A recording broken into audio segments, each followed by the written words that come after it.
Hello hello hello welcome back in engineer Sahil का ज्ञान and आज हमारा टॉपिक है वेव पार्टिकल डुअलिटी क्या होता है।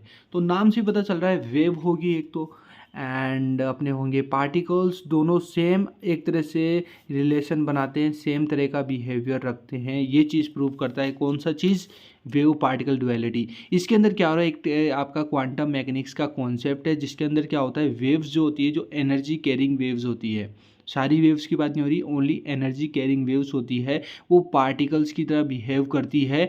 एंड जो आपका पार्टिकल्स होता है वो भी वेव की तरह बिहेव करता है। Just like we know about the photons. ठीक है, फोटोन क्या होता है, फोटोन एक एलिमेंट्री पार्टिकल्स है। ठीक है, फोटोन्स। अब ये फोटोन्स क्या होते हैं कि ये मूव करते ही रहते हैं, स्टॉप नहीं होते कभी, रेस्टलेस होते हैं ऐसे मान लो। ठीक है, तो ये मूव करते रहते हैं with A packets of energy. ठीक है, हम सबको बताइए फोटोन क्या होता है, पैकेट्स ऑफ एनर्जी होती है जो कंटिन्यूसली मूव करती रहती है। तो पार्ट जब ये है तो पार्टिकल्स ही फोटोन, तो जब ये मूव करते हैं just behave like a wave. Okay, similarly जो आपकी वेव्स होती है वो भी पार्टिकल्स की तरह ही बिहेव करती है। सो इसके अंदर एक लाइट का एग्जांपल दिया है, लाइट। फॉर एग्जांपल लाइट हमें पता है एक तो डिफ्रैक्शन हो सकता है लाइट का। ठीक है, जैसे इसमें से आई और यहाँ से डिफ्रैक्ट हो गई। ठीक है, एक आपका इंटरफेरेंस हो सकता है। ठीक है, एम्पलीट्यूड से रिजल्टेंट आपका सुपर इम्पोज हो गया, तो इंटरफेरेंस हो सकता है लाइट का। तो इन सर्कमस्टेंसेस के अंदर आपके जो स्ट्रीम्स के टाइनी पार्टिकल्स होते हैं वो क्या होते हैं, फोटोन्स होते हैं एक्चुअली। और फोटोन्स आपको पता है क्या होता है, पैकेट्स ऑफ एनर्जी होती है जो कीप मूविंग होते हैं, रेस्टलेस होते हैं, जिनका कोई मास नहीं होता है। ठीक है, तो इस केस में लाइट एज ए वेव की तरह बिहेव कर रही है एंड वो उसमें टाइनी पार्टिकल्स होते हैं, तो आपकी वेव क्या हो रही है, एक तरह से पार्टिकल ही तो है, और क्या है। सिमिलरली अगर मैं बात करूँ इलेक्ट्रॉन की, तो भैया आपका जो इलेक्ट्रॉन है वो भी पार्टिकल्स की तरह ही बिहेव करता है, क्योंकि जो आपका इलेक्ट्रॉन है वो भी डिफ्रैक्शन कर सकता है एंड वो भी है ना इंटरफेरेंस कर पा रहा है। ठीक है, as they considered of the waves. ठीक है, थर्ड साइंटिस्ट ने क्या कहा, फाइनली उन्होंने कहा कि लाइट हैज़ बोथ, वेव भी होती है और पार्टिकल भी होती है। एंड मैंने आपको प्रीवियस वीडियो में बताया था क्वांटम मैकेनिक्स में कि जो आपका इलेक्ट्रॉन है फॉर एग्जांपल वो डबल बिहेव करता है, एट ए टाइम वो सॉलिड भी है फॉर एग्जांपल और वो वेव भी है। तो हर चीज़ चल रही है, हम सब एक वेव है, कुछ ही नहीं है, we all are just a wave. So thus the concept that matter behaves like a wave. जब कोई धातु कोई चीज़ वेव की तरह बिहेव करती है उसको हम डी ब्रोगली हाइपोथेसिस भी बोलते हैं, क्योंकि डी ब्रोगली ने इस चीज़ को फाइंड आउट किया था। ठीक है, so according to de Broglie hypothesis particles like a electron, proton, neutron etcetera show wave like properties associated with them. So ये जो पार्टिकल्स है वेव की तरह बिहेव करते हैं। सो इसी के लिए इन्होंने एक चीज़ बताई कि all the material particles in the motion possess, ठीक है, ए वेव कैरेक्टर। ठीक है, जो भी आपका पार्टिकल है वो मोशन कर रहा है, गति ले रहा है कोई ना कोई, वो आपका एक क्या है, वो आपका एक तरह से वेव है। It's nothing but it is just a wave. So wave का कैरेक्टर ले लेता है अगर कोई मोशन आपका कर रहा है पार्टिकल।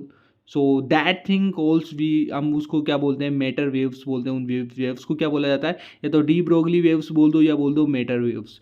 इसको अपन फॉर एग्जांपल सॉल्व करते हैं, इक्वल टू एच म्यू होता है, हम सबको पता है, and equal to M C square Einstein का लॉ के अकॉर्डिंग। तो अगर अपन किसी फोटोन का मोमेंटम निकालें that is equal to P equal to M C, because कोई ना कोई मान लो मास जीरो है, स्टिल मास होगा ही, समथिंग बहुत माइनर में है बट मास है। ठीक है, एंड वो मूव कर रहा है स्पीड ऑफ लाइट से, हमें पता है कीप मूविंग करता रहता है आपका photon, and speed of light से उसकी वेलोसिटी ऑफ लाइट होती है। ठीक है, तो ये आपका मूव कर रहा है, तो एम इक्वल टू सी, तो एम सी हो गया। ठीक है, इसका मोमेंटम। सो एम की वैल्यू कैसे फाइंड आउट करोगे, इसको अगर अपन सोल्व करें, M equal to E upon C square, E की वैल्यू में निकाली एच म्यू, तो H mu upon C square.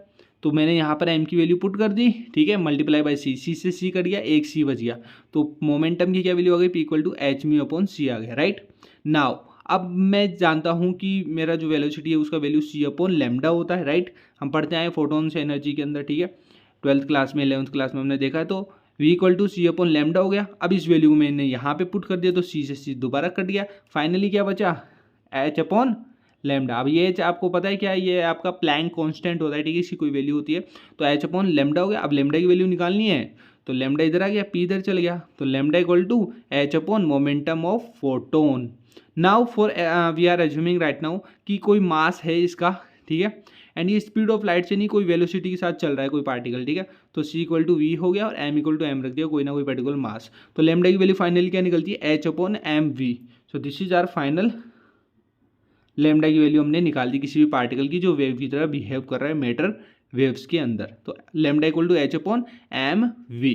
Now so however the wave nature of the light falls to explain the phenomena of the Compton effect हो गया, आपका photo electric effect हो गया, continuous x ray spectrum हो गया, black body radiation हो गया। इन सब जो इफेक्ट्स हैं इन सब का फिनोमिनन क्या है, जो भी इनका फिनोमिनन है वो wave nature of the light की लाइट का वेव का नेचर है उसके अकॉर्डिंग है। तो नेक्स्ट वीडियो में हम देखने वाले हैं कॉम्पटन इफेक्ट। सो आज की वीडियो में इतना ही। होपफुली आपको अंडरस्टैंड हुआ होगा wave particle duality and the matter waves. मिलते हैं नेक्स्ट वीडियो के साथ में। Thank you so much. Video को जरूर लाइक करें एंड दोस्त के साथ जरूर शेयर करें। जय हिंद, जय Bharat. Thank you so much.